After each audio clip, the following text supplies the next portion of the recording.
marcher. Ok, une fois dans le logiciel, nous allons commencer par cette animation. Déjà, il y a deux constats sur cette vidéo. Le premier constat, c'est que le premier texte du haut, si ça passe derrière le personnage qui est en train de parler à la population. Et le deuxième constat, c'est que tous les textes, y compris l'image, bougent au même rythme. Vous avez bien constaté que j'ai voulu faire un zoom out et tout ça bouge au même rythme et au même moment. Maintenant, comment le reproduire? Pour ça, je vais d'abord désactiver cette piste pour tout recommencer à zéro. Je vais chercher mon image. Bon, je l'ai déjà importé dans mon logiciel pour éviter de perdre de temps. Une fois que j'ai trouvé mon image, je le redimensionne. Je vais le dupliquer et mettre l'autre couche par-dessus. Pour ça, je vais maintenir Alt et je vais le déplacer en haut.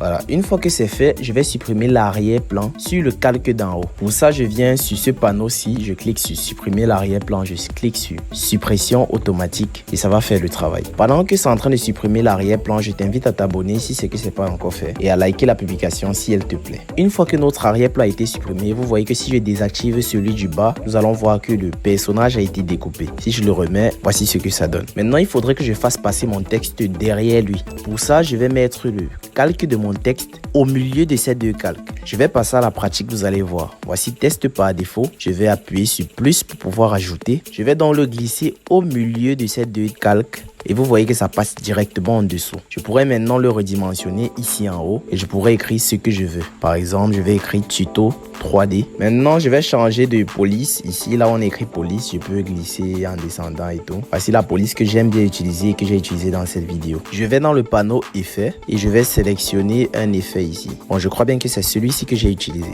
Là, on est bien. Je vais un peu le redimensionner pour qu'il soit plus gros. Et puis, c'est bon. Maintenant, je vais mettre l'autre texte par-dessus, comme vous avez vu dans la vidéo.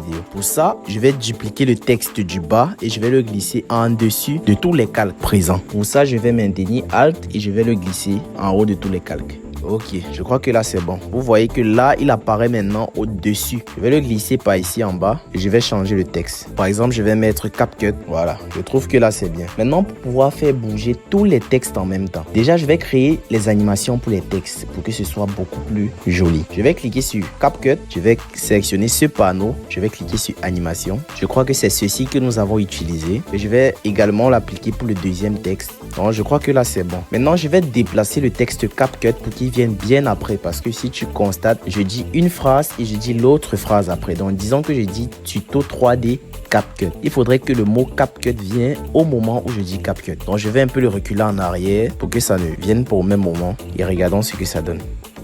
Voilà.